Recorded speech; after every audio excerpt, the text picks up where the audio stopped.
Hi guys, welcome back to my channel tell and talk English once again. हम कुछ time से story नहीं डाल पा रहे थे, उसकी कुछ रीज़न थे। बट अब से ऐसा नहीं होगा। अब से इस चैनल पर डेली एक स्टोरी आएगी, जैसे पहले आती थी मॉर्निंग में।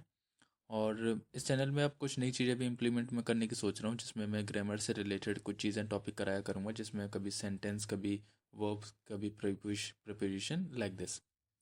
तो विदाउट वेस्टिंग अ टाइम हम स्टोरी शुरू करते हैं।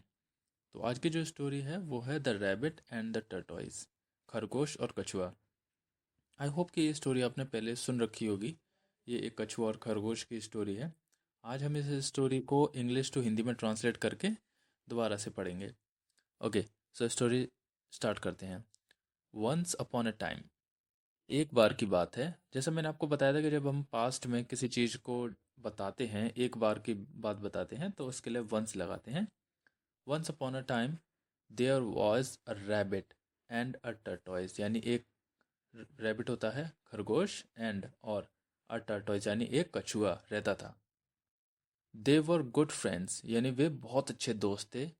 दे यूज टू मीट। अच्छा, यूज्ड टू जो यहाँ पे ये लगा हुआ है ना, इसको जो पास्ट में कोई हैबिट दिखाने के लिए किया करते हैं। जैसे पास्ट में अगर मैं मंदिर जाया करता था, तो वो मेरी हैबिट थी। मैं खेलने जाया करता था, मैं कुछ भी, मतलब कोई मेरी पास्ट की हैबिट, उसको शो कराने के लिए हम यूज टू का उपयोग करते हैं। ओके, तो दे यूज्ड टू मीट यानी वे मिला करते थे आपस में। एंड प्ले एवरी डे, और खेला करते थे एवरी डे यानी प्रत्येक दिन। द रैबिट यानी जो खरगोश था, ऑलवेज बोस्टेड। बोस्टेड होता है शेखी मारना या फिर शेखी बखेरना। दैट कि he could run faster than the tortoise, कि ही यानी कि वह कुड रन दौड़ सकता है, फास्टर यानी तेज, देन द टर्टॉइज यानी जो कछुआ है उससे तेज दौड़ सकता है। वही इस चीज़ की शेख ही मारता रहता था। सो तो दे डिसाइडेड यानी कि उन दोनों ने निर्णय किया। डिसाइडेड होता है निश्चय करना, निर्णय करना, उसको कहते हैं फैसला करना।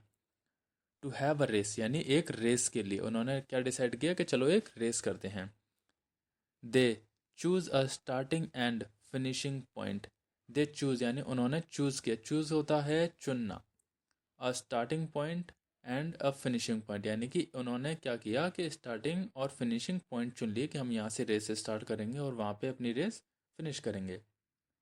The rabbit ran really fast and soon left the tortoise far behind, यानी कि द रैबिट यानी जो खरगोश था, रन वेरी फास्ट, बहुत तेज दौड़ा, एंड और सून यानी बहुत जल्दी ही, left the tortoise far behind, और जो लेफ्ट होता है छोड़ देना। द टर्टोइज मतलब खरगो जो कछुआ था उसको, फार बिहाइंड मतलब बहुत पीछे, और उसने बहुत तेज दौड़ा और उसने जो कछुआ था उसको बहुत पीछे छोड़ दिया। ही थॉट उसने सोचा, दैट कि टर्टोइज इज टू स्लो, कि जो कछुआ है वो बहुत ज़्यादा स्लो है, बहुत ज़्यादा धीमे धीमे चल रहा है। एंड और ही कैन रेस्ट, वो बहुत ज़्यादा धीमे धीमे चल रहा है, तो मुझे थोड़ा सा रेस्ट कर लेना चाहिए, आराम कर लेना चाहिए। फॉर अ वाइल यानी थोड़ी देर के लिए, फॉर अ वाइल होता है थोड़ी देर के लिए। सो तो he stopped under a tree and went to sleep. He stopped यानी वह रुक गया, अंडर अ ट्री यानी पेड़ के नीचे, एंड और वेंट टू स्लीप। अच्छा, वेंट टू स्लीप जो होता है इसका मतलब होता है कि वह सो गया, उसकी आंख लग गई। मीन वाइल, अच्छा मीन वाइल का मतलब होता है उस दौरान। मान लो कोई एक काम चल रहा है और उसी के चलते चलते उसी काम के दौरान कोई दूसरा काम होने लग जाए, तो उस जगह पर मीन वाइल का उपयोग कर सकते हैं हम।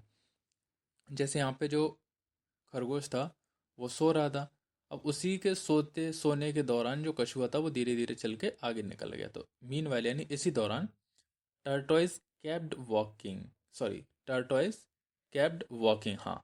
तो टर्टोइज यानी जो कछुआ था, कीप होता है किसी काम को करते रहना, लेकिन यहाँ पे केप्ट लगी हुई है क्योंकि ये सेकंड फॉर्म है वर्ब की। और तो की सो केप्ड वॉकिंग यानी कि वह चलता रहा, वॉकिंग होता है चलना। द होल टाइम पूरे समय तक, एंड और reached the winning point, reached होता है पहुंच जाना किसी जगह पर, the reached the winning point, और विनिंग पॉइंट तक पहुंच गया। When the rabbit woke up, woke up होता है उठना, जगना, यानी कि जब जो रैबिट यानी खरगोश जब जगा, ही सॉ उसने देखा, दैट कि tortoise has already won the race, यानी कि जो कछुआ था वो पहले ही रेस जीत चुका है, जब तक वो जगा तब तक वो देख चुका है कि वो तो रेस जीत चुका है। तो यहाँ पे हमारी स्टोरी एंड होती है। आई होप कि आपको स्टोरी अच्छी लगी होगी, हमने इसमें से काफ़ी सारी चीज़ें सीखी। तो अब हम इसके मोरल की तरफ आते हैं, जो है slow and steady wins the race. अच्छा, इसका मतलब होता है कि धीरे और स्थिर तरीके से जीत सकते हैं। कहने का मतलब ये है, सिंपल भाषा में अगर मैं आपको समझाऊं, तो अगर हम कोई भी काम भले ही धीरे करें, बट अगर कंटिन्यूसली उसको करते रहें, तो हम कोई भी किसी फील्ड में सक्सेस पा सकते हैं। तो यहाँ पे अब हमारी स्टोरी एंड होती है, मोरल भी हमने देख लिया। अब मैंने इसमें से कुछ डिफ़िकल्ट वर्ड मीनिंग अलग करी हैं। वैसे तो डिफ़िकल्ट नहीं कह सकते उनको, बट किसी के लिए हो सकता है डिफ़िकल्ट हो, तो वो मैंने यहाँ पे नीचे लिख रखी हैं। जैसे पहली जो वर्ड मीनिंग है वो है बोस्टेड, जो मैंने आपको बताया था कि शेख ही मारना है, शेख ही बखेरना, जो कहते हैं ना बड़ी बड़ी बातें बोलते हैं, उसको बोलते हैं बोस्टेड।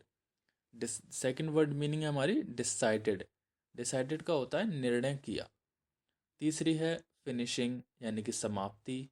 चौथी मीनवाइल, यानी इस दौरान, यानी उस दौरान कह सकते हैं। रीच्ड यानी पहुंच गया, यानी पहुंचना किसी जगह पे, जैसे मैंने आपको बताया था पहुंचना, उसको क्या बोलते हैं। ठीक है गाइस, तो अब हमारे ये वर्ड मीनिंग भी कंप्लीट होती हैं। आई होप कि आपको स्टोरी अच्छी लगी होगी। आपका कोई भी कमेंट हो तो आप मुझे बता सकते हैं, या फिर आप कुछ चाहते हैं कि इस स्टोरी में कुछ ऐड करना है या फिर कुछ नई स्टोरी इंक्लूड करनी है, तो आप मुझे कमेंट कर दीजिए, मैं उसको ट्राई करूँगा करने के लिए। एंड जैसा मैंने आपको बताया कि अब से एवरीडे एक स्टोरी आएगी, और मैं ट्राई करूँगा कि शाम को भी मैं एक शॉर्ट डाला करूँगा, जिसमें मैं कुछ वर्ड मीनिंग या कुछ फ्रेजेस डाला करूँगा, जो आपकी इंग्लिश स्पीकिंग में बहुत ज़्यादा हेल्प करेंगी। तो चलिए, इसको लाइक करिए, कमेंट करिए, शेयर करिए और सब्सक्राइब करिए। अब कल मिलते हैं इसी टाइम एक नई स्टोरी के साथ। तब तक के लिए टेक केयर।